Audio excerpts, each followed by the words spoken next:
The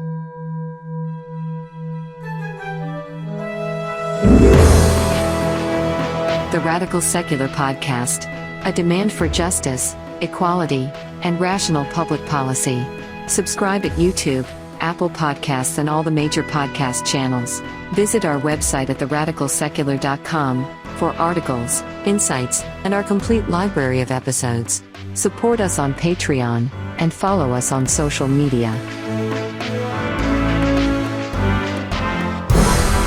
Welcome to the Radical Secular Podcast. I'm Sean Prophet. And I'm Joe Okipinti. Today we're going to talk about Facebook, and frankly, we have no choice but to talk about Facebook. Last week, the biggest scandal in Facebook history broke in 3 brutal strikes. Strike 1 on Sunday, October 3rd, 2021, CBS 60 Minutes aired a segment with Facebook whistleblower Frances Haugen, who is a total and complete badass, by the way. Yeah. Strike 2, Facebook DNS info was wiped off the internet, causing a 6-hour global outage. And strike 3, Frances Haugen testified in front of a Senate committee hearing filled with bipartisan outrage. So we're going to get into all of that in detail. In our news segment, we'll talk about the stupid game of debt ceiling chicken going on in Washington, or that's still going on. It's not going to go on another 2 months or so. And then we've got subpoena coladas being served up by the January 6th committee, and the generally lawless and fascist response coming from Trump world. And also a very, very dangerous situation developing in Taiwan. Yeah. Finally, we have the smoking gun from anti-fascist activist Jim Stewartson on the connection between the Summit Lighthouse / Church Universal and Triumphant, yes, that is the cult I grew up in, and General Michael Flynn and the QAnon crazies. Wow. You do not want to miss that story. It's absolutely wild, trust me. But first, I want to remind you, make sure to subscribe, leave a review, and tell your friends to listen. And please head on over to our Patreon page at patreon.com/theradicalsecular. We'd really appreciate your support, even if it's just buying us a cup of coffee every month. We have support tiers from $3 a month on up. New episodes post Mondays at noon Eastern on YouTube and all the major podcast channels. We also publish new articles weekly in our journal at theradicalsecular.com. So let's get into our t-shirts. Joe, what have you got? This is a weird one, but I had to do it. So I don't know if you recognize what show this is from.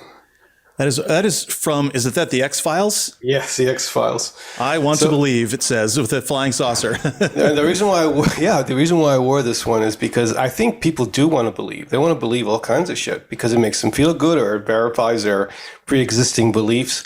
And we have a system now that caters completely to that. This is what this show is in part is about. Absolutely. I mean, the whole Facebook thing it's just a confirmation bias engine.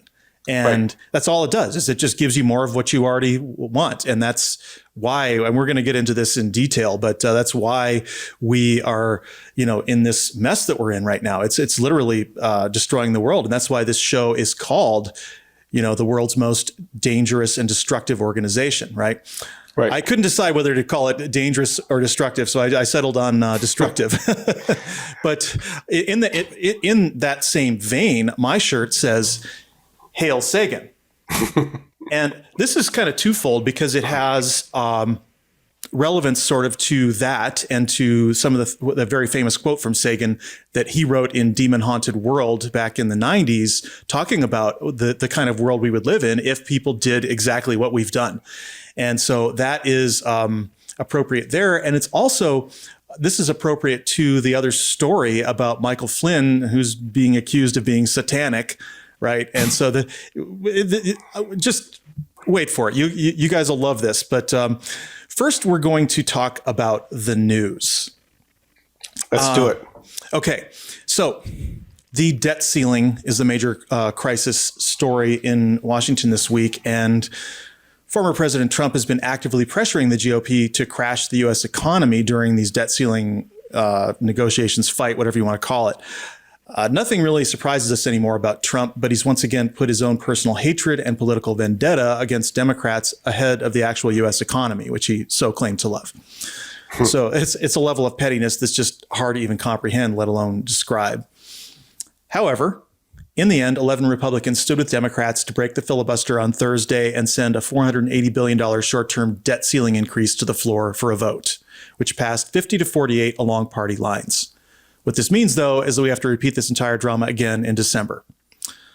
Trump accused Mitch McConnell of folding to the Democrats, which is really curious because this vote was just about keeping the lights on and paying for money that had already been authorized to be spent. So I don't know how it's become controversial in the Republican Party to keep the government running. It's just pure sabotage. Well, this brings back how it all started with really with the Newt Gingrich movement, back in the 90s, and how they really made this a seminal issue for the Republicans and for libertarians. And, ostensibly their goal was to get government spending under control, which is always one of their key mantras. But what it's really done is cause a lot of government dysfunction. No. And also economic dysfunction, because every single time this happens, it creates ripples across the economy. And if there's always that potential, this could go so far as to really, impact the economy in a very, very significant way. It's a very real potential. Well, that's why it's brinksmanship, it's debt chicken, it's all of those things. And it's really, really destructive. And of course, we know that when Republicans are in power, they do the exact opposite. And they spend money on whatever they want to spend it on, and including tax cuts, the military, none of those things. Nobody ever asked how to pay for those things, right? They only ask how to pay for things if they help the American people. And that's the problem with this party that says it's a party of feudalism. This is a party that just does not care and doesn't want to spend a dime to help the American people. Well, and of course, this is all past due spending, right? This is the bill from that spending that has happened previously to this, which they're completely implicated in, right? They're the ones that actually went on a shopping spree, and now it's time to pay the bill, and they're saying, "Oh, we're not going to pay it." It's that's an oversimplification, but no, this is their game. Their game is just to constantly keep Democrats in a squeeze play whenever there's any measure that actually helps the American people. It's like, oh, it's going to bust the budget. We're all going to hell in a handbasket. Right. Is their thing. Well, there's that rhetorical, strategy, but there's also the idea that they really just have a scorched earth policy when it comes to power. They don't really care about the damage it's causing people, even their own constituency.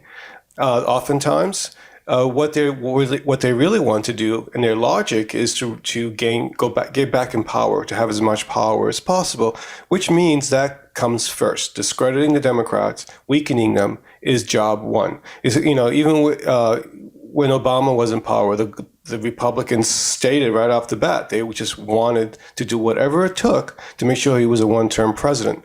And it's the same logic. Well, and what's going on here is we've got this difficult situation of these two senators, Joe Manchin and Kyrsten Sinema, who are just not playing ball with the Democrats, and they're making this much harder than it has to be. And Manchin, of course, this week, accused both sides of playing politics. Right. And we always know what it means when someone says both sides. It means they're taking the worst side against the best side every single time. And Manchin he's barely a Democrat. If he's not a dino, I don't know who is. And he Right. gave us control of the Senate, but he won't let us use it. And at this point, he might as well be Mitch McConnell. And of course, as we grow tired of repeating here on this show, this is yet another reason to get rid of the filibuster. And after this whole exercise, Chuck Schumer got up and he rightfully burned Republicans to the ground for their tactics in a floor speech after the vote. And he's gotten a lot of criticism for that speech, even from among Democrats, which, don't get me started about our fucking tone policing idiots on the Democratic side, right? I mean, they are using these scorched earth tactics that they've been using since 2009 to just destroy every time a Democrat gets in power. And, Mitch McConnell, this is rich, for his part, has now written a letter to President Biden saying that because of Schumer's speech, that he's not going to help the Democrats next time. Well, I mean, he's the source of the problem in the first place. And so he's like saying, I'm never going to help you people solve the problem I created ever again. It's just, right. Well, they do this because it works, right? They muddle the issues. They muddle the power dynamics purposefully because they are the bad guys. They are the people that are holding back, salaries and the government functioning and, benefits for people and all of that stuff. They are the ones that are doing it. So they have to obscure it. Otherwise, even a lot of people in their own base are going to eventually say, "Why this? The emperor has no clothes." Well, the thing that happens is they manage to do this game of chicken so they have so much practice doing this that somehow their people always end up getting funded. Even if they stamp their feet and they shake their heads and they throw a tantrum, the funding ends up going through. But Democrats never get credit for that among their constituency. So it's just nuts. I don't want to spend too much more time on this because we have a lot of other stuff. The subpoena colada story is really really good. And that is okay. So we've got a whole group of people who were involved in, we know they were involved in planning the January 6th insurrection, and they've now been subpoenaed. I believe there were 11 subpoenas that went out, and there had already been 4 before. So I want to read this from roll call. It says, members of Women for America First, the group that organized the January 6th rally at the Ellipse, are named, including Amy Kremer and Kylie Kremer, both of whom are founders, and Cynthia Chaffian, who submitted the first permit application on behalf of the group. Katrina Pearson, a former Trump campaign official, is among the group of 11 who are required to produce documents and testify in a deposition. Carolyn Wren, listed as a VIP advisor for the January 6th rally. Maggie Mulvaney, named as VIP lead on the permit documentation. Justin Caporale of Event Strategies Incorporated, listed as project manager. Tim Unz, also of Event Strategies, who was referred to as the stage manager. Megan Powers of Empowers Consulting, operations manager. Hannah Salem of Salem Strategies, operations manager. Lyndon Brentnall of RMS Protective Services is referred to as the rally's on-site supervisor. And of course, the 4 that were previously subpoenaed: Mark Meadows, White House Chief of Staff Dan Scavino, the White House Deputy Chief of Staff for Communications, Kashyap Patel, a Pentagon official, and Stephen Bannon, a former White House advisor. So Trump is telling all these guys not to participate, and he's telling them to break the law. And Republicans are just calling the hearings a partisan charade. And, this is hearings about where they tried to overthrow the U.S. government. And right. So, well, I mean, it's not surprising that Republicans are taking that stance whatsoever. I mean, that's what they've been doing. It's their modus operandi here. But what's surprising to me more is that, like you said earlier, Sean, is that the Democrats are still tone policing. They're still not really responding as they should to this threat. Because, I mean, it was an insurrection. And, I mean, we impeached the president for lying about a sexual liaison in the 1990s. Yeah. Right? And this is orders of magnitude more severe than that. I mean, it's not even in the same, not the same ballpark. It's not in the same planet, right? And yet, it's they're acting as if this is some procedural event or something.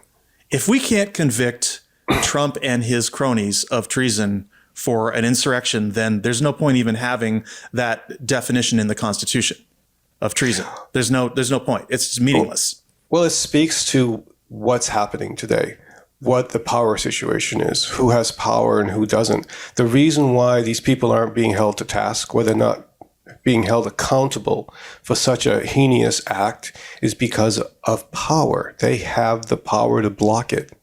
Yeah, and they don't care about the country or law or anything else like that. And clearly not. I'm really pissed. I mean, I'm just, I don't know if it's coming through here, but I'm really pissed. And because Democrats are not on the war footing that they need to be. We have just over a year left of congressional control before, the House potentially goes to Republicans. If that happens, if we don't take these main criminal right-wing actors down before that happens, that needs to become a major issue in these congressional campaigns. Because it does. If we lose the House, look, it doesn't bode well historically. If you look at history, the classic example, of course, is the Weimar Republic in Germany. Hitler was not held accountable as he should have been, and his party was not held accountable for their misdeeds. And then ultimately they came back in power, and we had what we had with World War II and the Holocaust, and just this catastrophic period of human history.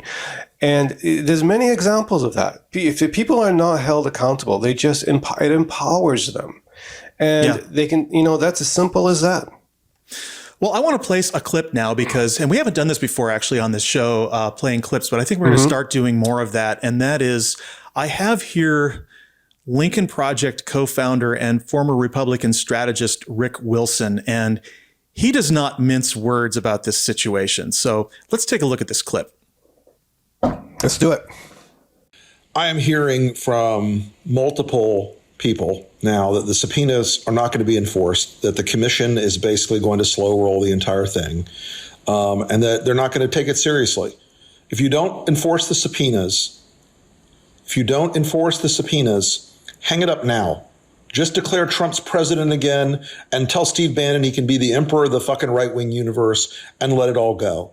If you're not serious about it, if you're going to play fuck around with it, if you're going to bring in a bunch of soft-handed academic, bullshit about it and talk about the causes of radicalization, get the fuck out of here. These are criminals who tried to overthrow the United States government. They conspired to try to overthrow the United States government. And for the Democrats on the committee, in the leadership side, who are telling people that they want to get this over with, what the hell is wrong with you? These people wanted to kill you. They came to murder you. They would have dragged you out into the street and stomped you to death. And if you don't punish them and investigate them and bring them to justice, they'll do it again. A coup attempt that is not punished is a training exercise. So look, this is one of the things I at the Lincoln Project we're really focused on right now, is the fact that, our friends in the Democratic Party often say, oh, we've got this. We understand how to do this. It's okay. It's fine. Don't worry. You guys don't have to, we don't need the hard edge yard dogs like you guys all the time. Well, guess what? You do. You do. You know why? Because in Virginia, you're tied in a race where you should be stomping the living shit out of Trump's candidate. In Virginia, you've got a candidate. Glenn Youngkin goes on Seb Gorka's neo-Nazi white power radio hour, and the Democrats are not stomping the fuck out of him right now, every day, every single person talking about it. Are you insane? You've got this 1/6 commission where you are clearly not playing by the same rules that they're playing by. The Republicans are going to delay. They're going to vamp. They're going to try to make this thing into a giant chaos shit show to get away from justice. You subpoena these guys and then you say, we're not going to enforce the subpoenas, and you don't bring down the full fucking weight and fury. You're not only making a tactical political mistake, you're making a fundamental constitutional mistake by pissing away power that the Constitution gives to Congress. If you will not aggressively investigate and hold people to account who attempted to overthrow the United States government in a violent coup, then fuck it, go home. Fuck it, resign today and just burn the building down on your way out, because that's what's going to happen. These people will be back. They will do worse than they did before. They will be empowered. They will be enthusiastic. And you know what? You're setting the grounds for all the shenanigans to continue, for the voter fraudits to continue, for all this bullshit in the states, for these guys to turn it into a giant culture war. Get your shit together. Pull your heads out of your asses. Do not treat this like something, it's just a delay so you can go back to talking about the infrastructure bill and health care. Are you insane? Get your shit together. You must treat the 1/6 Commission as it should be, like a law enforcement and counterterrorism operation. You must bring these people into the spotlight. You must embrace the spectacle. You must eat up all the time and scenery and daylight to show who they are to the American people. All right, folks. Happy Friday other than that. Yeah, I mean, he couldn't have said it better. I do think it's that serious. I think that if we don't take a war footing with this, and make this a real prosecution of what happened, we're fucked. We are. Completely. Because one way or another, this will just create a resurgence of the same shit. They're playing for keeps. These people are fascists. There was a video that was played on OAN. And by the way, it just broke in the last few days that AT&T has been heavily funding OAN from the very beginning with DirecTV subscriptions. And that network would not exist without AT&T. And AT&T specifically said that they wanted another conservative alternative network. And you know what just aired on that network? was a man. I don't know if this was an advertisement or if this was a news anchor, because I don't watch that channel. But this man basically said that what happens to the people who conducted this voter fraud? What happens to the people who prevented Trump from being the legitimately elected president of the United States? He says, we used to have a punishment for that. We'd round them all up and execute them. This is what this man said. And I could find that clip too. But the point is we don't need to know what these people want to do. And we don't need to wonder what their intentions are. They have made their intentions clear. They have no respect for the law whatsoever. And they want to burn this nation to the ground and take over and turn it into a fascist dictatorship. That's the plan.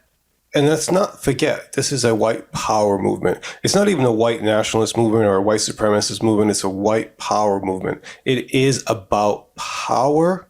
It's about taking power, taking control, and controlling everyone else. Right? I mean, it's one thing to believe you're superior. It's another thing to celebrate it. It's a whole other ball of wax to seek power under those bases. It really is. And we are not serving anyone by letting this go, by, slapping a wrist. No. I am a very diplomatic person. I'm a teacher. I am conciliatory, but I can see how dangerous this is. And I know we've got to be tough. We've got to be as tough as necessary to stop this movement. Yeah. And well, as of our taping, just before the taping, a statement came out from Liz Cheney and the committee that Congress is, in fact, definitely going to enforce these subpoenas. But it's really unclear what that means. What are they going to do if Bannon holds out? Are they going to haul his ass to jail? Are they going to hold him in contempt of Congress? I mean, it's serious, folks. So, all right. They need to send some FBI marshals and get his ass to Congress. Whatever it takes at this point. He needs to be hauled in the dock and humiliated at this point. So, all right. Well, moving on to international news, I want to talk about Taiwan now. And we have a situation developing in Taiwan that is just not good. And again, this is something that you could miss if you weren't paying attention. But there's a number of parts to this story. First part is that a U.S. nuclear submarine had an undersea collision off the coast of Taiwan, and it was the first incident involving a U.S. nuclear sub since 2005. Now, there was about a dozen people injured, but there was no serious damage to the sub or loss of life. But the sub is now out of commission until it can be repaired. So that's, who knows? There's a lot of questions there. Right. I have questions. I do too. Yeah.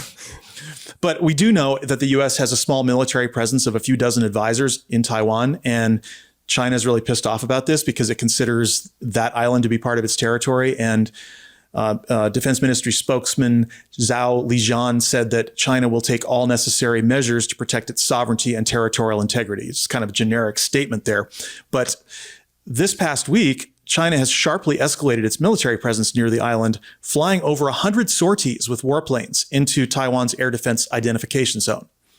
Taiwan's defense minister Chu Kuo-cheng made a statement that military tensions are at their most serious in more than 40 years.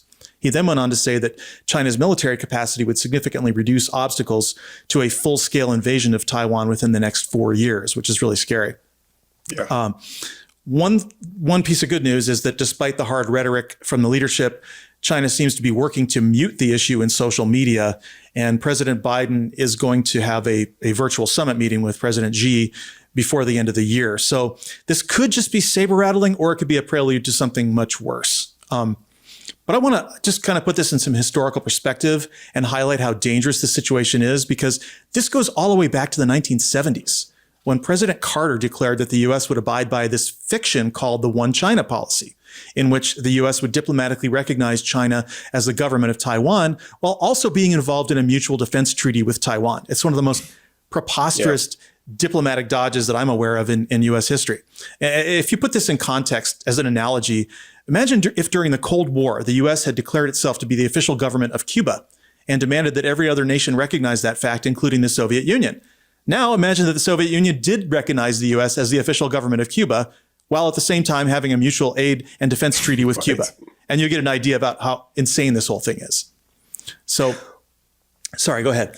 Well, let's not forget that Taiwan was a part of China, like until the Kuomintang retreated there during after World War II. Then when they had the communists against the nationalists and so forth, and the nationalists retreated into the island, and for many reasons they kept that status. And as China became a world power, that status got, the United States was essentially buttressing and protecting the Taiwan island from China, the Chinese basically finishing their revolution and extending back into all the territory of China. And, since that, it's stayed a stalemate all that time. And that's why you have this bizarre diplomatic, situation that you mentioned, Sean. And, it's backed by nuclear weapons. I mean, that's ultimately what's going on here. It's kind of a, mutual assured destruction thing here. Nobody wants to go to war because the consequences would be greater, more dire than any benefit that China could possibly gain from taking over Taiwan. And I think that's still the case. However, one of the other things you got to consider is the domestic situation in China. I mean, the Chinese are very nationalistic, the people of China. They're very proud of their nation. And this is one of the reasons I think why they muted the social media stuff, because it wouldn't take much to really create a massive response by the Chinese people at this point of an ultra-nationalist response. And then the government, the Chinese government is a dictatorship. They have a lot of power, but they don't have infinite power. And they do have to be mindful of the sentiments of their citizens. They really do. And they manage them for that reason. Well, they certainly do manage them, Joe. And one of the things I was going to say about that is that, I mean, how easy would it be for them to flip a switch in their social media and start pushing propaganda out that would then get people all whipped up into this, get the hardliners talking and get this nationalistic frenzy going on. It's right there. It's right there. And it's not, public opinion in China is not like public opinion in the United States. They can turn it on and off when they want because they just, they erase entire people in China. Right. And they like, there's one of the most famous film stars in China has been completely erased from the internet because she said something wrong. So it's really, really, it's not the way we think about public opinion. It's something else entirely. It's kind of, they can just trot this out on command. And getting back to our current reality, though, Taiwan holds a major portion of the world's semiconductor manufacturing, and any military conflict would therefore be absolutely catastrophic to the world. And you think we have a chip shortage now? I mean, imagine not being able to get any semiconductors out of Taiwan, and so that's bad enough. But now also imagine you've got a fully democratic country of 24 million people. That's the size of Canada or Australia. Okay, falling under Chinese authoritarian rule. I don't know if or when this standoff will be resolved, but it's just kind of one more cloud on the horizon of an already sort of teetering world order and the loss of American power. And it's something where China's now increasing its military buildup in the area. They've been doing just so much work in the South China Sea and building these artificial islands and making territorial claims that are in international waters. They've been really, really saber rattling. And some of the analyses that I read said that by 2025, they will have such military superiority that there's really nothing that anyone could do to stop them from taking over Taiwan. Well, here's what's changed, which is really concerning, is one of the reasons why they were being sort of subdued with Taiwan is because they were working with Hong Kong at the time to try to woo Hong Kong and also woo the Taiwanese into believing that we can have this kind of mixed system of capitalism here, socialism there, and we can have special zones and like Hong Kong was, but that's all out the window now because the Chinese have moved into Hong Kong, and that special zone status is now pretty much gone for them, practically speaking, and so that whole logic is now gone. Right. So they know it's like the Taliban coming in and taking over. I mean, with the Chinese, is the minute they came into Hong Kong, they started approving who could run for election, and they started limiting who could vote, and they started shutting down newspapers, and they just cracked down like the authoritarian regime that they are. And it would be no different in Taiwan. And so now the Taiwanese know that. They've seen it, and they're not likely to to just acquiesce and join China like the Chinese were hoping at some point would happen. So they're going to force the issue potentially. I mean, that's one of the concerns. However, the other thing I would say is that China plays the long game. Mm-hmm. They play the long game. I mean, generational long game. And so I don't think they're going to rush into anything unless there's some other crisis. Like if there's something that they have to distract from, that would be a possibility. Like some kind of terrible domestic crisis, like the economy collapses or something like that, then, hey, a war would be great. Something of that nature. I don't really foresee China just all of a sudden unilaterally just attacking Taiwan. But then again, I don't know. Well, it's a game of chicken again, right? Because we're talking about they don't know what the U.S. is going to do, and they have to sort of gauge their move. Is the U.S. going to be willing to go to war over Taiwan? And that's an open question. I don't know the answer to it. Right. I don't either. Okay. Well, something to watch, though. Definitely something to watch. It's maybe we live in interesting times, as the Chinese saying, or whatever. You know? Okay. So our next subject is Michael Flynn, the Michael Flynn situation this week that just was insane. And before I show you a clip that I'm about to show you, you need to have some background specifically as to how this is relevant to me and, of course, to our show. Because we've spent about 5 different shows talking about the cult that I grew up in, which is called the Summit Lighthouse or Church Universal and Triumphant. And my mother was Elizabeth Clare Prophet. She's dead now. Christoph also grew up there. So this is really, really close to home. And we'll put in the show notes the 5 other episodes if any of you are interested in finding out a little more about this background. We've talked about it a lot. But imagine my surprise when I saw a post on Twitter last Tuesday from a man named Jim Stewartson. Now, he's an anti-fascist activist that I hadn't heard of before. His post had a clip from my mother from 1984 giving one of her dictations. And that in and of itself is no big deal. I used to produce those videos, so I've seen thousands of hours of that stuff. But this was a real bombshell. I'm not going to give it away because you have to see it to believe it. So I'm going to play this clip and we can talk about it afterward. And before I play the clip, I'm also going to play you a short video from Michael Flynn to show you the event he was at and the kind of rhetoric that he was using before he gave this prayer. Okay. Now, I want to say something also about Jim Stewartson. This guy is great. He scours the internet and he monitors right-wing media to a level that I hadn't thought possible. And it's hard to stomach some of this right-wing stuff. So kudos to him for doing it. And I'm not sure how he found what he found in terms of this Michael Flynn clip, but just take a look and listen. And that's why I know that no way in the world did the American people vote for any of this. And that's why I believe Donald J. Trump is still our president.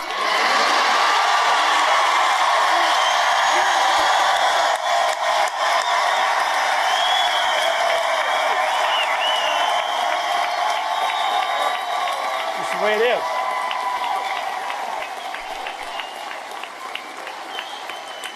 That's exactly it.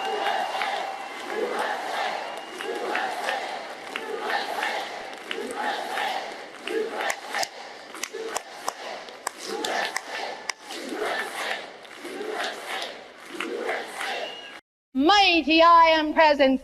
I am here, O God, and I am the instrument of those sevenfold rays and archangels. We are your instrument of those sevenfold rays and all your archangels, all of them. And I will not retreat. I will take my stand. I will not fear to speak, and I will be the instrument of God's will, whatever it is.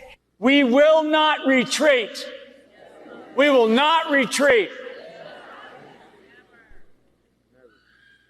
We will stand our ground. We will not fear to speak. We will be the instrument of your will. Whatever it is. Here I am, so help me God, in the name of Archangel Michael and his legions. I am freeborn, and I shall remain freeborn, and I shall not be enslaved by any foe within or without. In your name, and the name of your legions, we are freeborn. and we shall remain freeborn. And we shall not be enslaved by any foe, within or without. So help me God. God bless you. God bless America. Thank you very much. Okay, before I say anything, Joe, I want to get your reaction to that clip. Wow. Oh, wow. I'm kind of speechless. What else can you say about where we're at? Right? I mean, this national figure, Michael Flynn, who is now representing, the cult that you grew up in a very, mirroring the words from your mom. It must be quite something to watch this for you. I know it's a different issue, but I don't even know how to even interpret that one. I don't know how you deal with it, but I'm sure you have. I'm sure you've come to terms with it in your life. Yeah. I mean, it's like, that's what I said. For me, it's no big deal. I've watched thousands of hours of this stuff, and it's just, of course, whacked and weird when you first watch it. And when it just comes out of left field, it's going to sound completely freaky if you've never been exposed to anything like that. But it does show the continuity, right, of this movement. The continuity. And that's what people have to understand. This is not something that's just popped into existence, right? Right. Right. I mean, there is a, well, I'm going to go into, there's a lot to unpack. It's probably going to be about 10 minutes long, but I need to get all of this on tape so people understand what are the theological implications of this so-called prayer. Because if you didn't grow up with this, you have no idea what is being said there. Well, one of the things I want to mention first, if you don't mind. Sure. Is I was just reading an article this reminds me of just a couple of days ago about how Ghana is cracking down on the gay, lesbian, bisexual, transgender community, like in a big way, right? Horrible. And those laws are being inspired by a group from the United States and Russia that have come together, the World, I think, Family Federation or something like that. Yeah, sounds familiar. And it's the same kind of phenomena, the same sentiments, the same energy, the same strategies, the same goals. And in that regard, and many other places in the world, it's manifesting in severe human repression. Well, this is it, okay? And this is how I want to explain all of this and why it's so dangerous. And this is why I've actually been speaking out for 20 years since I left that cult. It's been more than 20 years now. It's been more close to like 25 years. But this is really, really insidious. And when you look at it, it's now a global battle. Like you said, it's taking place in Ghana. A few years back, it was Uganda, and these Christian missionaries, and Russia is definitely involved. And the group, the family that was talked about by Jeff Charlotte, they're the ones who run the National Prayer Breakfast, and they have definitely made big inroads into Russia. They are very, very much enmeshed with the Republican Party, and QAnon this is all just offshoots of the same power organization. Okay, so what I want to say here, people don't understand this. No matter how many times I say it, they still don't get it. But I'm really going to go into it deep here, because fascism and religion come from the exact same human impulse, which is a combination of purity, authority, and hierarchy. And by the way, the purest form of religious purification, which can also be thought of as cultural purification, always comes through violence.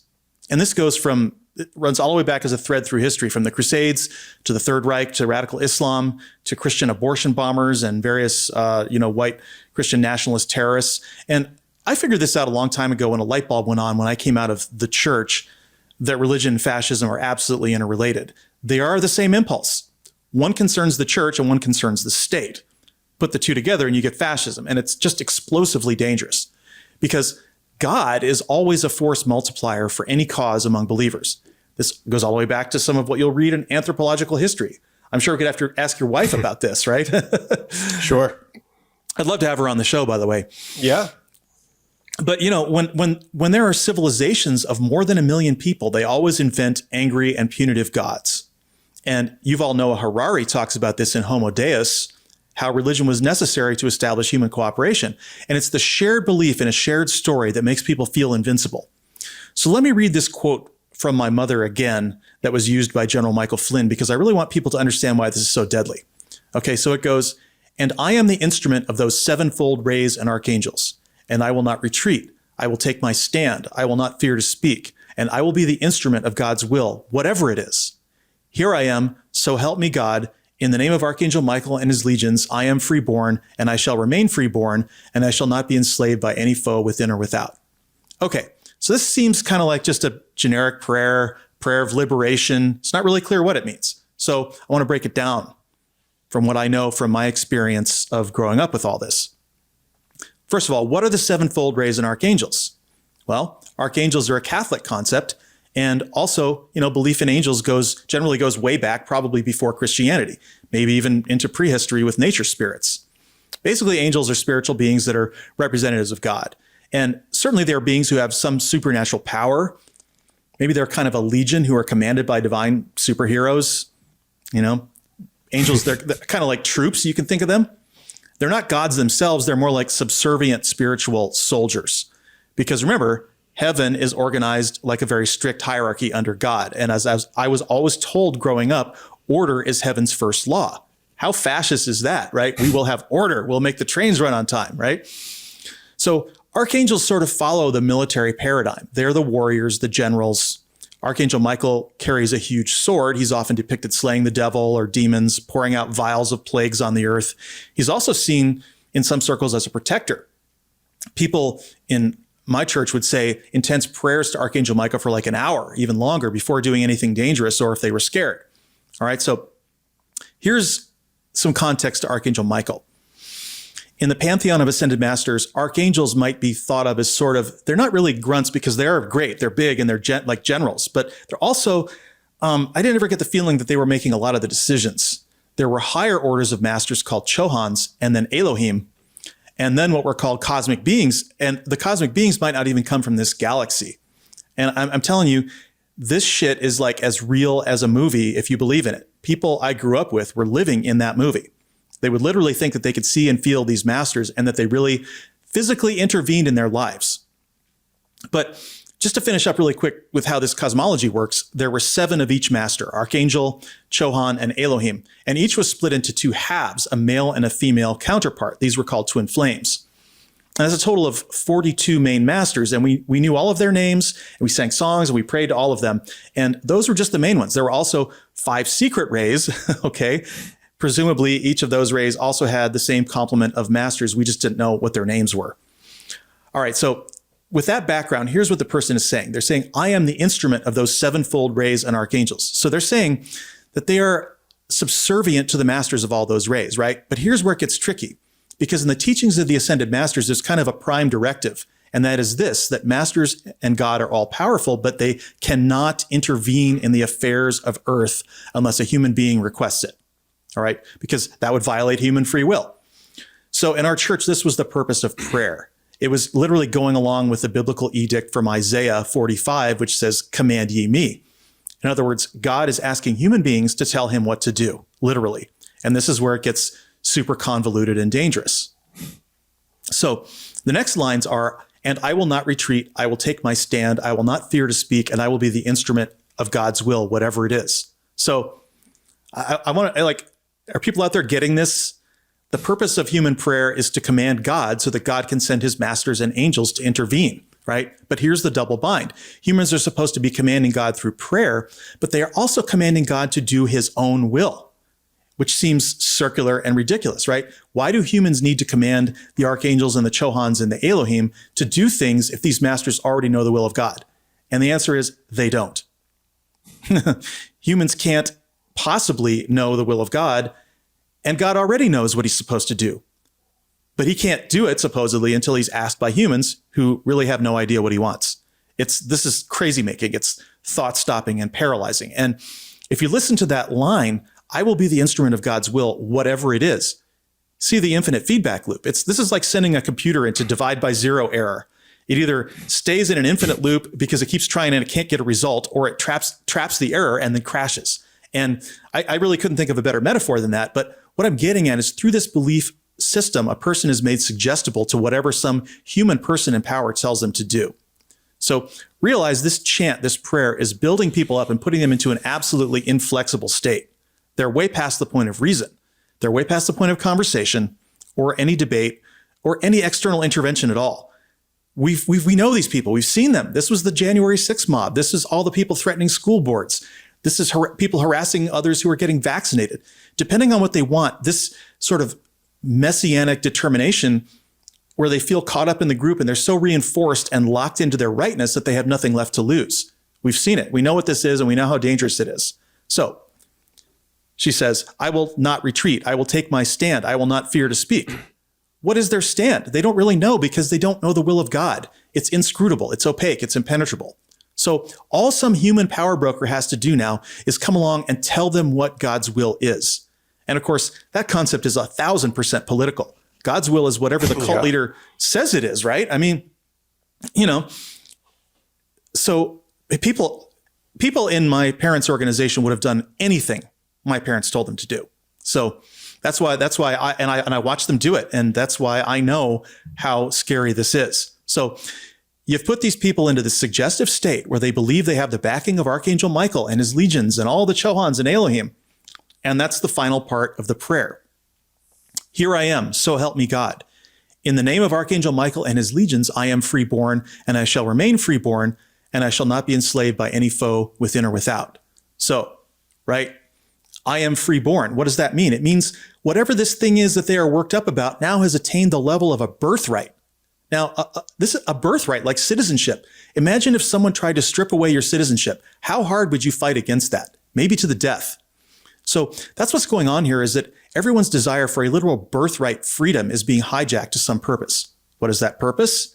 It's their desire to do God's will, which they've now decided gives them the power of archangels to implement that will. They believe that they have the backing of cosmic superheroes. Now, we know that freedom in the American context has been completely tainted into this libertarian, feudalistic, white Christian nationalism thing. And this kind of prayer with its hypnotizing effect is basically how you get people to die for that cause. So the last line, though, is the most chilling. I shall not be enslaved by any foe within or without. And we can understand the foe without part, right? I mean, that means any exterior person, a government, a judge, academic, scientific authority. They're not going to listen to any of those people. But what is the foe within?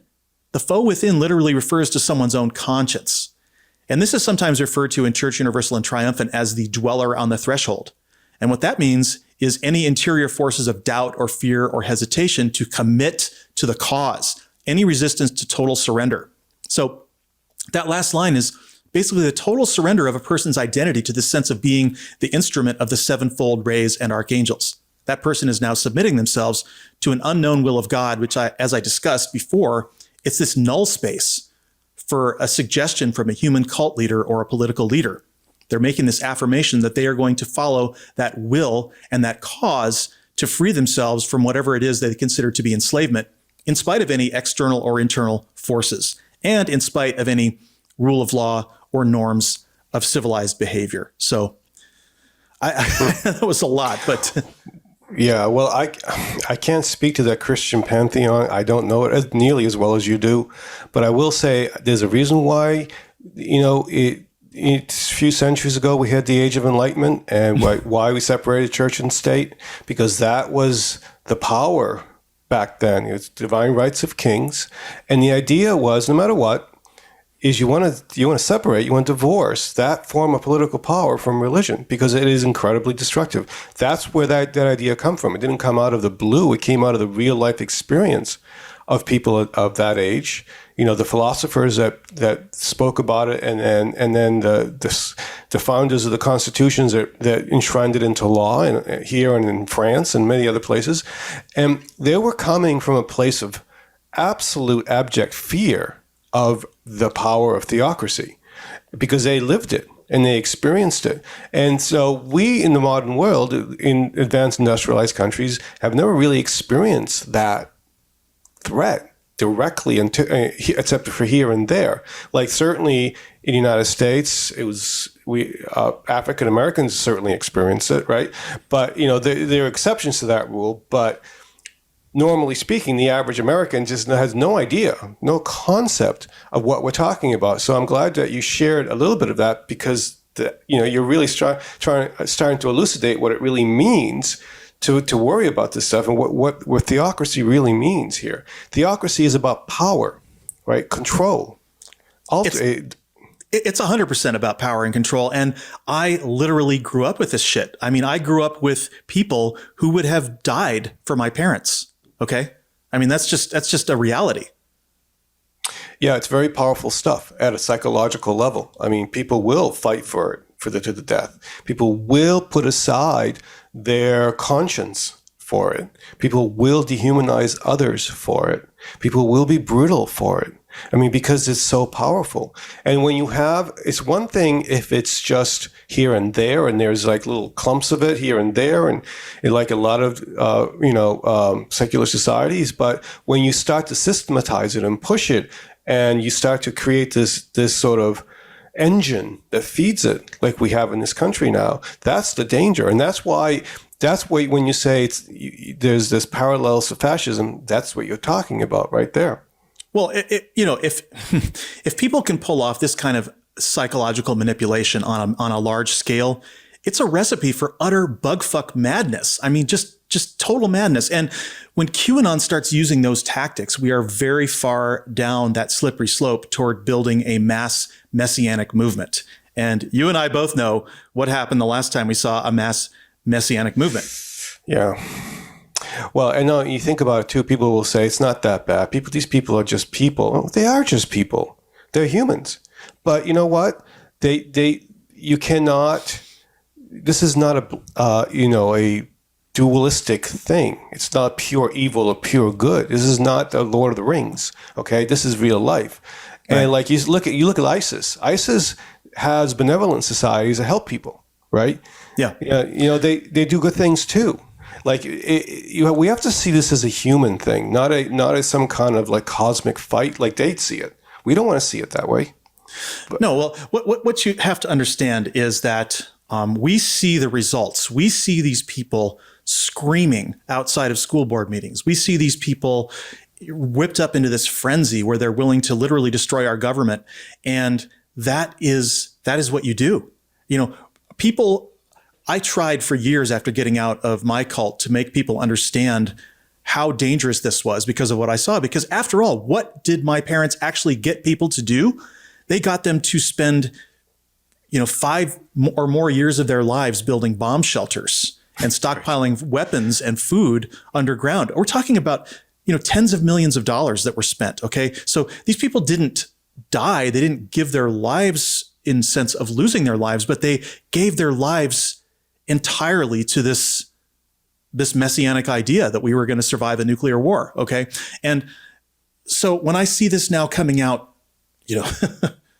nearly 40 years later, okay, and injecting itself now into our national politics, I'm ashamed and horrified. And that something so deadly and psychologically destructive can be coming out again, and coming to national prominence. It's just, You're right. I mean, it's just heartbreaking. But the thing people have to realize is that it's not that everyone that's religious is going to be like this or think like this. I think that I've seen studies that show maybe 6 to 10% of the population in the United States has this messianic kind of ideology, but there's a lot of complacency around everyone else and a lot of accepting of this and minimizing it.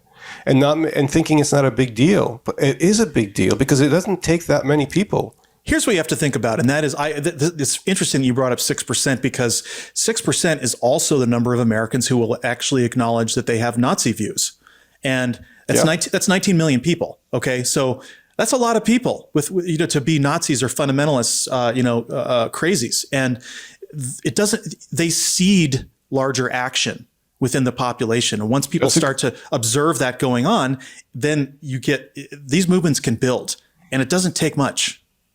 That's a good way of putting it. They do seed larger action, right? They are the sort of the vanguard of powerful change potentially.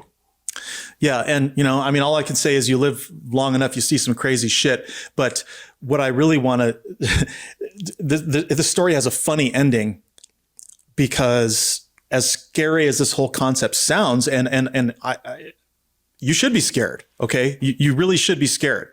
But the whole thing did backfire badly on Michael Flynn. And here's why. Because the Christians have a huge antipathy for theosophical occult type religions, such as the I Am movement or the Church Universal and Triumphant. And this goes all the way back to the 70s and 80s when my parents were trying to grow their cult. And they ran up against this buzzsaw of opposition from fundamentalist Christians who saw the ascended master religions as satanic. We used to have protesters picketing her lectures and things like that. And so it's still a thing. Apparently, they all still think this is satanic. So talk about the pot calling the kettle black, though. You put up doctrines like the resurrection or transubstantiation, let alone all the crazy stuff Mormons believe, or QAnon against the cosmology of ascended masters, and it's not all that clear whose religion is crazier. Yeah. They're all full of shit, but it's hard to believe that these details matter to them, but they really do. And the reason they do is because doctrinal purity is all about political power. It's about including and excluding. And so I want to read, though, some of the reaction from the Christians to this revelation about General Flynn. And this is from Rick Wiles. He's an extreme anti-Semitic Florida pastor who runs a conspiracy theory outlet called True News. This is from an article in the Daily Beast. And he seized on Flynn's prayer in a nearly hour-long True News broadcast last month, blasting the retired lieutenant general. While Wiles' co-host claims that the mention of rays and legions demonstrated Flynn was praying to the devil, Wiles said that Flynn was threatening his followers' souls. My advice to you is to separate from General Michael Flynn, Wiles told his audience. I don't care about politics. I care about your soul, right? The satanic panic sparked by Flynn's prayer bears more than a passing similarity to the Flynn-endorsed QAnon movement, in which figures like Hillary Clinton, George Soros, and Barack Obama have been accused of being cannibalistic Satanists, or in QAnon parlance, Luciferians. It also recalls Pizzagate, the baseless conspiracy theory once endorsed by Flynn's son, Michael Flynn Jr., which holds that a Washington pizzeria doubles as a satanic sex dungeon for pedophiles. So this goes on and on and on here, but they talk about it bearing a striking resemblance to my mom's prayer. And but Flynn is definitely, he's getting kind of banned in those circles. He's getting shunned. And it's hilarious because these conspiracy folks and religious people tend to eat their own. But I want to stress here that the fact that these controversies often drift into self-parody doesn't make any of these ideologies any less dangerous. And that's the nature of fascism. It constantly morphs and shifts and changes and flirts with the absurd. Then the question always becomes, is this a joke or is this super fucking dangerous? Like Pepe the Frog or some other obscure fascist meme. You never know what's going to be discredited as farce, like Michael Flynn, or function effectively as a recruiting tool. And while you're busy trying to figure out whether some fascist maniac is too preposterous to be taken seriously, you'll find throngs of people clamoring to follow that person over the cliff of insanity. So I don't know what else to say. This is kind of a sign of the times. Some kind of critical mass of insanity really does seem to be taking shape here. Yeah, it is. And I don't think it's time to run for the hills, but it is something to really be cognizant of, and don't minimize this. It's real. It's dangerous. Fortunately, I think we still have enough of a secular society that we can, manage it. But in order to do that, we have to stop feeding it. And that's what we're doing now. We're allowing, like Facebook, which we're going to talk about next, we're allowing these groups to have this free reign of advertisement and power without checks. And that's just a dangerous thing to do. And I just want to stress one more time that if you are a person who thinks that we can live and let live with this kind of fundamentalist religion, you're wrong. You're just wrong. And I've lived it. I've been through it. I've seen how dangerous this is. I've seen how much it can consume people's lives. And all you have to do is turn on the news and watch what these Christian crazies are doing. And it's no joke. Well, it's the paradox of tolerance, right? I mean, if you want to have a tolerant society, you have to put checks on the intolerant. It's as simple as that. You do. Yeah. And that's something that I think way too many liberals have a hard time understanding. And that is what makes us post-liberals, because I refuse to sit here and say that we should let Nazis have a right to speak. And that is a good segue into our next topic, which is the issue of Facebook, which has everything to do with Nazi speaking, as it turns out. So, all right, well, it's a total clusterfuck. And I want to mention here that I published an article last week in our journal, which shares a title with this podcast episode. Facebook is the world's most destructive organization. The first thing I want to say is that this scandal is literally the least surprising thing any of us has ever heard, because we've all known for years that Facebook was despicable, at least since the Cambridge Analytica stuff, and the fact that Trump's campaign was literally embedded in one of Facebook's data centers. So, as I announced in my article, we've made a sort of executive decision here at the Radical Secular to drastically reduce our Facebook presence and eventually find a way to separate ourselves completely. The whole platform has just become utterly toxic, and it's not really helping us grow anyway. So I've been kind of racking my brain to figure out what took me so long to finally figure this out. I mean, Joe, what you tell me, like, how have you been feeling about Facebook? I've been thinking the same thing. Like, why did I stay with Facebook for so long when I knew better, at least at some level? And I think that I was thinking, I am a very hopeful person, and I am very stoked about technologies to help the world and help humanity. And when I, first saw the internet and social media, I'm like, man, this could be a great thing for humanity. I thought so too. And that hope just lingered and lingered and lingered and kept me like saying, well, there's good things and bad things about it. And maybe the good things do outweigh the bad. But man, the bad is bad for sure. But maybe there's really good things about it too. I mean, ostensibly, I think that it's my opinion. Of course, I can't prove it, but I think that without Facebook, Trump would not have won the election. I fully agree with that. But I also think that's possible for Obama as well. Right? That Obama got a lot out of social media. So, that's what I was thinking, right? Okay, so we can't do a controlled experiment to see. Let's lift Facebook out of our polity and then see what happens. We can't do that. But anyway, I think the reason why I stayed with it so long is because of that lifelong hope of mine about, these technologies being good for humanity. Mm-hmm.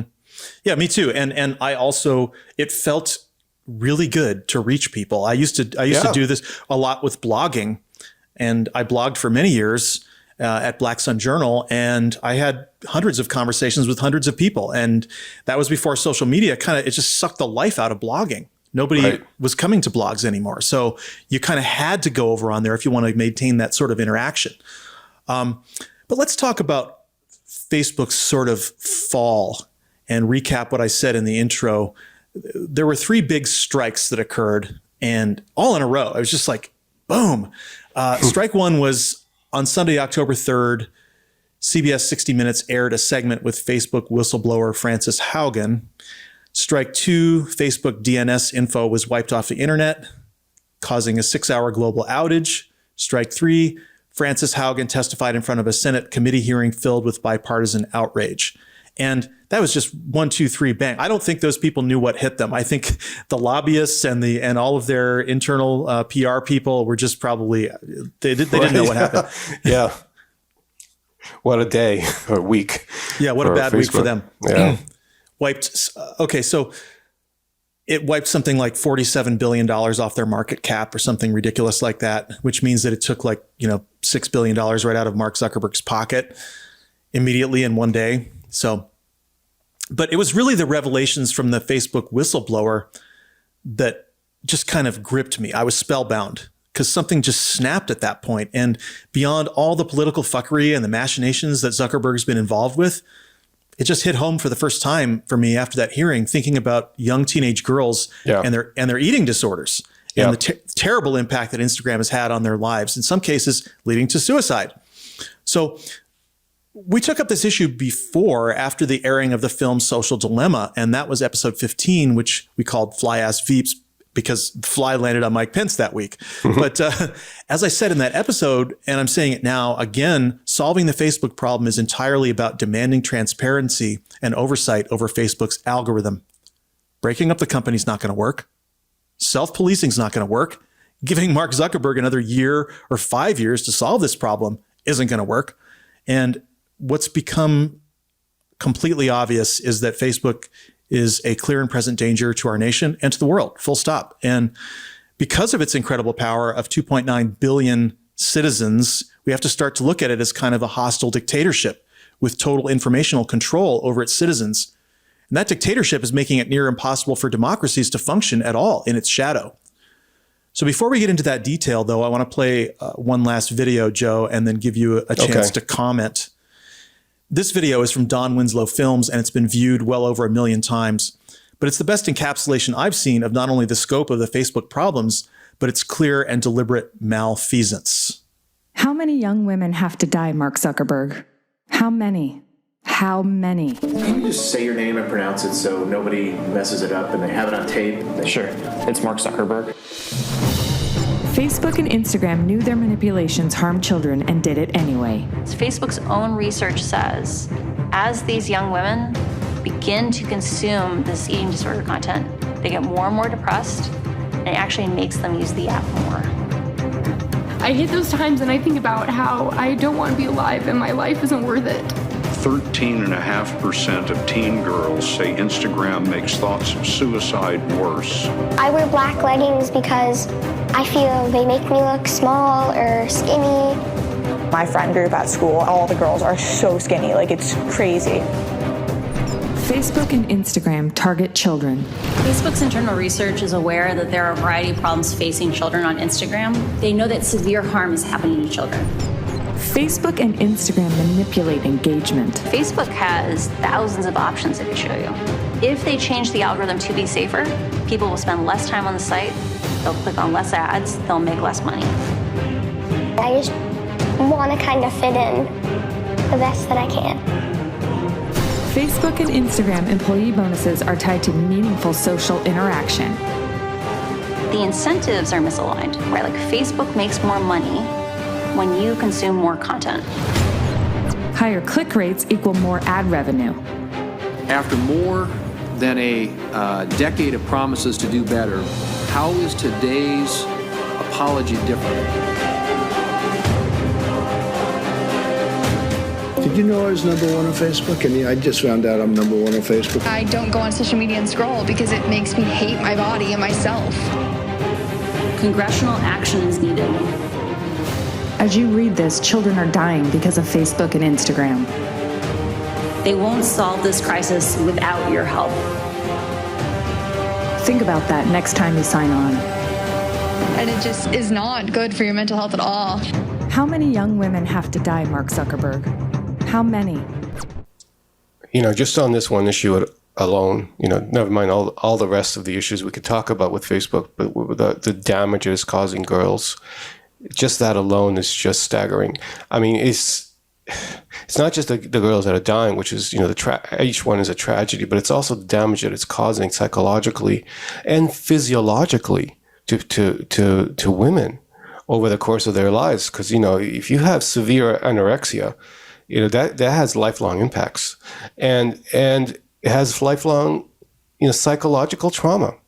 You know, that this is not small stuff. Just this issue alone should warrant some pretty hefty regulations on this industry. Just this one at all. Are we serious about taking care of our children or not? I mean, come on. Apparently not. I mean, if you look at the way the American attitude toward children right now, it is, yeah, send them to school, no masks. I mean, we don't care. There is an all-out assault on any kind of a good society, and this is just a part of it. And again, like you said, if this was all Facebook was doing, that right there alone would be enough to warrant huge regulation, okay, and huge penalties. But I want to take a full inventory of how much other damage they've done, and we're going to pay off this title, okay, of this show as the world's most destructive organization. Yeah, so definitely. This results, as you saw in the video, from Facebook's use of engagement-based metrics to ramp up what it calls meaningful social interaction scores. And it's just what it sounds like. The more interactions a piece of content generates, the more people are going to see it, which prioritizes flashy, controversial, clickbaity content over everything else. gets more eyeballs, spending more time on Facebook, making them more advertising revenue. And it also has a side effect of encouraging people who get more likes and shares to keep creating more of that same kind of content in an ever increasing feedback loop. And this is the point that actually Frances Haugen brought up, is that they've done studies on what sorts of feedbacks to content creators will cause them to generate more clickbaity content. And so when that stuff is rewarded, people produce it because it makes money. All right. Not just for Facebook, but for the people themselves. Gains them more attention. So it ends up being a race to the bottom, not just in terms of this trivial lowbrow garbage that we all hate, but also false and misleading content that satisfies people's seemingly insatiable appetite to conform and reinforce lies that they already believe. And we talked about that at the beginning with Carl Sagan and the I Want to Believe X-Files shirts, right? We have anti-vax, we have Stop the Steal, we have the election fraud, conspiracy nonsense of all sorts.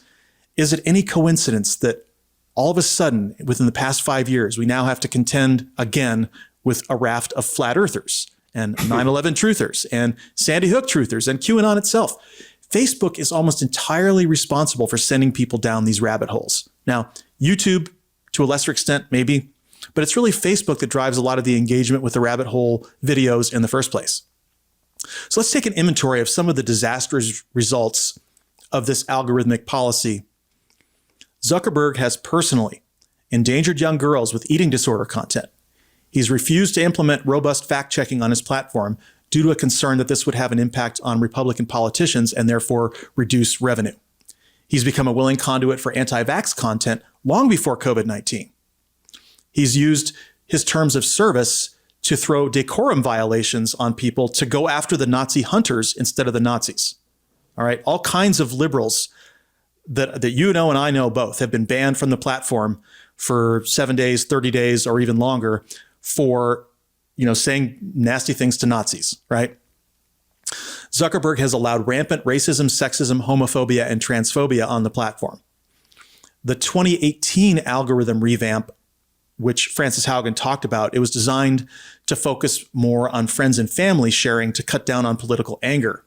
But it had the side effect of drastically reducing the reach of legitimate news while doing nothing whatsoever to curtail far-right content. I know personally the admins of multiple liberal pages with millions of followers who saw their content downranked to almost nothing after 2018. And some of those people, they used to make their living on Facebook, publishing news and viral liberal content, and they're gone. So there was the Cambridge Analytica scandal that we all know about from 2015, 2016, where people's profiles were scraped to allow them to be served custom ads by the Trump campaign and other far-right actors in 2016. This was also implicated in Brexit. Zuckerberg made it possible for foreign actors to run cheap influence campaigns using trolls and bots to divide Americans. He did nothing to stop it. Zuckerberg allowed that Brexit misinformation, utter outright lies about the European Union and what that relationship meant to the UK. Zuckerberg contributed to ethnic violence in Myanmar, Ethiopia, and elsewhere. He allowed Facebook events to be scheduled for actual stonings and lynchings. Okay, there was no system in place, and there were reports from all over the world of executions that were scheduled on Facebook events. Zuckerberg helped elect far-right extremists all over the world, and most recently, he has driven European political campaigns toward negative engagement, to the point where Frances Haugen again said that these campaigns were begging Facebook, please do something about this, and they refused. So I want to repeat one more time that most, if not all of these things were done in spite of Mark Zuckerberg having documented direct personal knowledge of the consequences and choosing profits over safety. Can you think of anything else I missed? Well, yes, actually. You can look at some countries like Myanmar, for example, and some of the ethnic cleansing and the genocidal actions that happened there can be traced to what happened on Facebook. The military used Facebook for that. So this is a global phenomena, and in some places it's even more dire than it is in Europe or the United States. The Rwanda genocide, what was spurred from radio, when radio was first introduced and became popular. and it caused a frenzy of genocidal activity. It's these new technologies, they have a particular power to affect people's mind when they're new.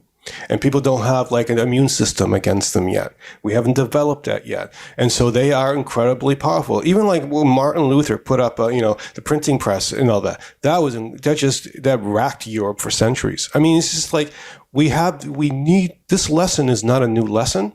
It's an old lesson, but it is hyped up now and supercharged because of the technologies we have. It's just so much more powerful.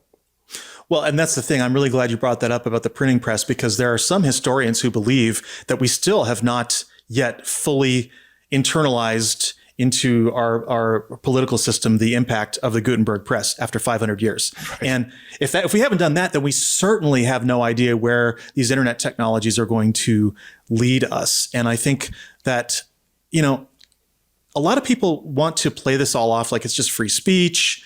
We shouldn't worry about it. Let people talk. The cure for bad speech is more speech, all that stuff. It's garbage. Hold on.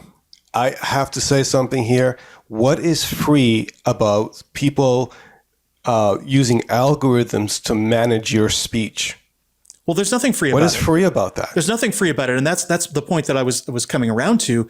And I also made this point in my article and my tweet storm that I did, where I said, basically, look, billions of people are typing billions of messages all over the world, and one computer determines who sees all of them.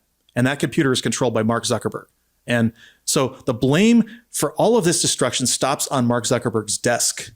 And as I pointed out in the article, the largest single shareholder in Facebook is the CEO and founder, Mark Zuckerberg, who holds 16.7% of all outstanding shares. But here's the key part. He owns a whopping 58% of Facebook's voting shares, giving him sole and complete control over the company. So he's got, if the company makes $40 billion a year and he has 16.7% of that, then he has 6.68 billion reasons every year to lie to the public about what he's doing. And I want to mention something that Frances Haugen said in front of the Senate committee, and that is that Facebook relies almost exclusively on AI to flag sensitive content, which can't follow the nuance of language and memes that are constantly morphing and changing. And this is especially true in countries where uncommon languages are spoken. But even in countries with dominant languages, she said that Facebook is only catching sometimes less than 1% of problematic content. And in some cases, that number was higher, maybe in the low single-digit percentages. But it's just dismal. So most all of the filth is getting through. And this is the same with their ad approval system, which I didn't realize. One of the senators brought out 3 ads that were targeted toward children that were approved by Facebook. And one made reference to a Skittles party and showed an image of prescription drugs. Another one had a crude sexual reference. And a third was an ad showing an emaciated girl's midriff. And the ad was for an explicit anorexia page that actually used a slang term for anorexia right in the ad copy. And all of these ads were approved by Facebook to run with a targeting for young teenage girls. You want to comment on that? Incredible. It's criminal. I mean, they know better. It's like the Exxon having the reports about climate change in the 1970s and doing nothing about it because of profits. Yeah. This is criminal.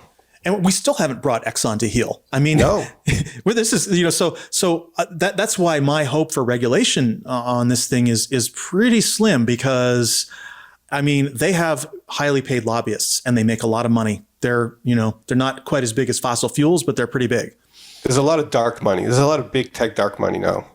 There is, unfortunately. It's extremely lucrative. And rounding out Facebook's Chamber of Horrors, there was over 600,000 accounts from kids under the age of 13 that were removed from the platform by Facebook because, young kids aren't legally supposed to be on the platform.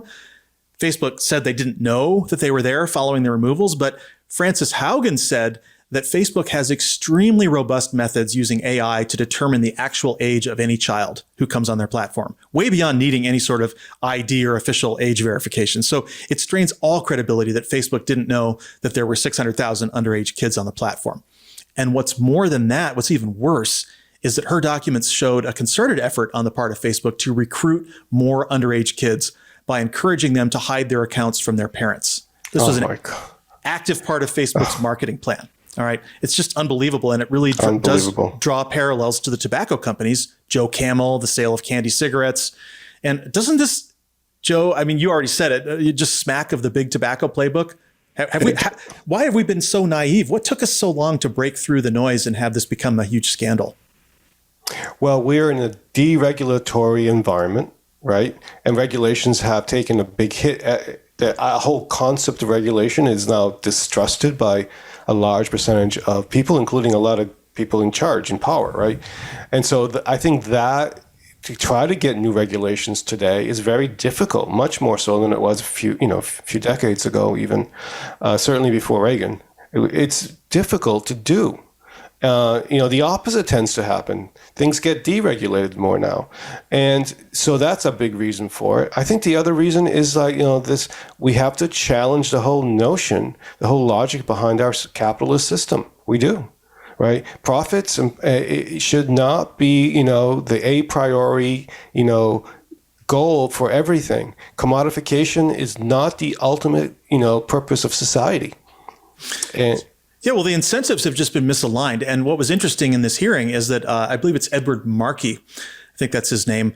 He is the senator who passed the Children's Television Protection Act back in 1990. Okay. And this is, again, I get really pissed off because someone like that, there are people who would like to see him out of the Senate through term limits. And here he is on this committee trying to get Facebook regulated. And he already did this 30 years ago to protect children. Now he's here 30 years later doing it again. And he's a fucking hero as far as I'm concerned. Yeah. Yeah. If you were to document all this and write a book about it, like a fiction or something, and bring it back 20 years, it would get shelved in the, a dystopia, future section. This is bad. I mean, we are kind of numb to it now. We don't realize how destructive and corrosive this kind of thing has been to our society and all societies around the world virtually. It's really corrosive. And we have to do something because it infiltrates everything from the climate change issue to pandemics to the rise of right-wing nationalism to all of that. All of that is enforced and augmented by this bullshit. Well, it's what's happened is that we have turned into a much more predatory society. And people who, like, growing up when I grew up, I mean, this just wouldn't have been allowed. People would have been, they would have put a stop to it. And they did put a stop to it. The television industry was as powerful in its day as the social media industry is today. And they were regulated. And we need to be able to figure out how to get that done. All right, well, wrapping up for our final segment on this topic, I want to talk about what we are doing about Facebook at the Radical Secular. And we have decided to dramatically reduce our dependence on Facebook. We're not going to immediately shut down our page or quit posting our videos, but realistically, Facebook hasn't been helping us publicize our podcast much at all. No. And we're caught up in the same bait and switch as every other Facebook page, which is that platform is only there for Facebook to sell advertising. It's not there to help us. It's not there to help you. It's not there to help promote causes or activism or truth or anything else. You can have thousands of followers, but if you don't pay to distribute your content, only a small handful ever see any posts. And that's especially true for long form content like we post. I'm friends with a guy who runs the Science, Skepticism, and Critical Thinking page. It has over 100,000 followers. He shared with me some of his engagement metrics. And if he doesn't pay to promote a post, it only reaches a few hundred people out of 100,000. He says that he's reaching fewer people now than he was when the page first launched back in 2012. He used to have only 1,000 followers in the early days, and he used to get substantially more engagement back then. He would reach sometimes almost all of his followers. And a lot of this has to do with that 2018 algorithm change, which it's a black box. We don't know what happened, but we all know that now it's the same bait and switch that killed these big liberal news pages, right? Doesn't matter who you are, you're being downranked and reduced, and the clickbait and garbage content that's what gets distributed, and the people who pay. So they would like you to pay $100 or more for each post just to get your own audience to see it. And even then, only a fraction of them would ever see it. Yeah. So we're all done with that. We're going to work on moving our total presence over to Twitter, YouTube, and work on growing our audience there. Because the more I think about it, the more the entire platform has been a scam for anyone whose name isn't Mark Zuckerberg. So, I don't know what's up with that guy. Frankly, I don't care, but it has to stop. I don't know if he's some kind of libertarian kook or what the hell is going on with him, or whether it is 100% purely about profit. But this has to stop, and we can stop it as individuals as well as the government can. We have to take a stand as citizens. It's simple as that. Well, here's what I think. I mean, I don't know anything about Mark Zuckerberg. Never met the guy. Have never talked to anybody who's met him. But the fact of the matter is, power causes brain damage. It causes you to not be able to think out of your own bubble and to not be able to consider the ramifications of your actions on anyone else. I watched this happen with my parents. They had a tremendous amount of power within their little circle of their organization, and they became completely corrupt. And we've seen that. You see this. This is not a new concept. Absolute power corrupts absolutely. Checks and balances, right? That's, again, Constitution. Why did they put that in there? From lived experience. Yeah, and this is the interesting thing that Frances Haugen was saying, is she was basically saying, look, all this does is drive short-term profits with this tremendous, externalized cost of harm. And she's saying that with the right kind of regulation, things would be even better for Mark Zuckerberg. 5-10 years down the line, you'd have a socially responsible, well-liked company instead of this hated juggernaut that's just is insensitive to everything. So I have a hard time looking at the guy at this point. I can look at his picture and I don't even want to look at him. I think he's the most dangerous person in the world. I think we've paid that off in this segment. And I know it's not just about one person, but in this case, it is a fiefdom. It really is. 58%. He is the law at Facebook. He is the law. He is the mad king of 2.8 billion people. Yeah. Yeah. So I've made the decision to reduce my posting on my personal page. Depending on how things go, I may close my account altogether. And my problem is, like everyone else, there's 15 years worth of social and business contacts. I've got to get everyone notice before closing it down. I have to find, we've switched our radical secular chat over to Slack because we just don't want any part of it. And this does not mean that we're going to completely stop posting on Facebook, and we're still going to keep our videos available for the foreseeable future unless some other horrible shoe drops. But here's what, in summary, I think I would need to see Facebook do in order to get back into the good citizenship club, where I would consider, wanting to use that platform again. And the first one is taking responsibility. Take responsibility for what they've done. Admit what they've done. Because Zuckerberg, as soon as this whistleblower hearing happened, he posted this petulant blog post just denying everything and saying that it was all false and it was all lies. Who does that sound like? Right? Yeah. Sounds just like Trump. So he would need to disclose the algorithm and all internal research to outside independent researchers so that people could see what the hell this fucking black box was doing. He would need to fully cooperate with regulators instead of trying to throw up all sorts of legal roadblocks, which you can be guaranteed he's going to do. He would have to implement rigorous fact checking across all platforms. Fact checking. It's like, I don't care, pick your bureau of fact checkers. Get together all the world's top universities. Get the world's top news bureaus. Whatever, figure it out. We can do fact checking. It's not impossible. He would need to deplatform ethnic violence, and that means across the board in every country in the world. If you can't stop ethnic violence from being organized on your platform, don't operate there, right? Right. Well, I think there's also a far deeper sense to this, and that is that Facebook has really become a public square. And it's not a public square. It's a corporation with very secretive, practices and these algorithms and so forth. And how can you have a democracy that way, right? You can't. I mean, having this common space, a common good, the public square. If you read about democracy, read about it. Read about the founding fathers, what they said about it. Read about the philosophers of the Age of Reason were saying about it. It is completely reliant on that. on that idea.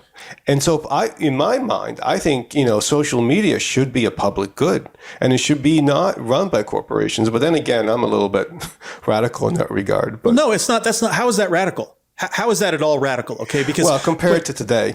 But okay. At the very beginning of the show, when we were talking about China, we were talking about China, and we're talking about how China is able to manufacture its public opinion, right?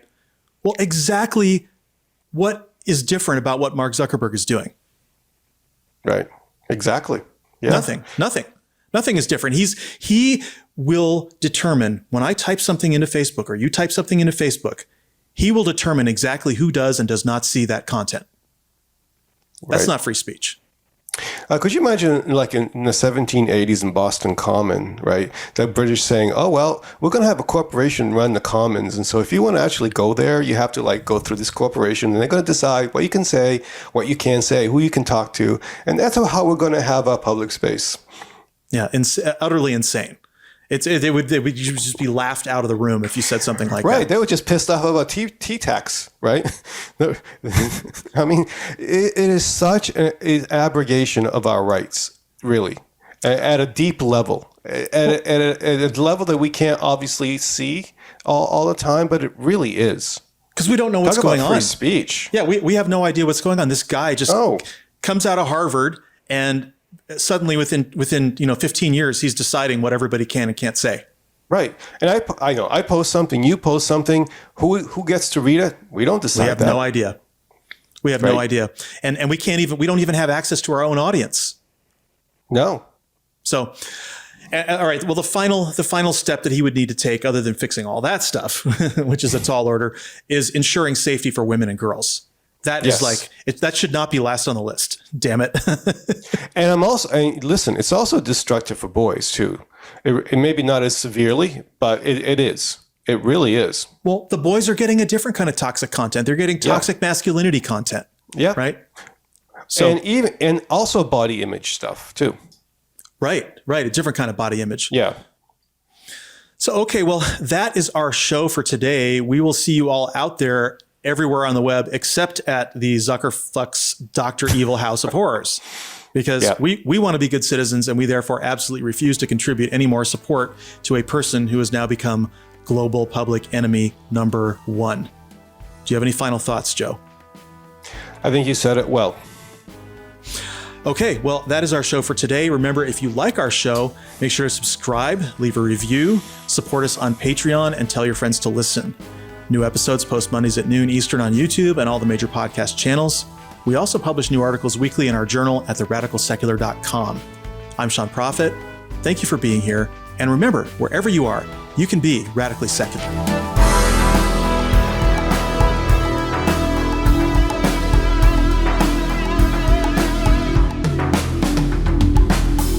The Radical Secular podcast is written and produced by Christoph Defoe, Sean Prophet, Joe Okipinti, and Drew Scott. Artwork and design by Tim Stetner. Post-production and theme music by Sean Prophet. Special thanks to our support team, Lindsay Brightman, Jillian Sky Jacobs, and Lori Field Okipinti.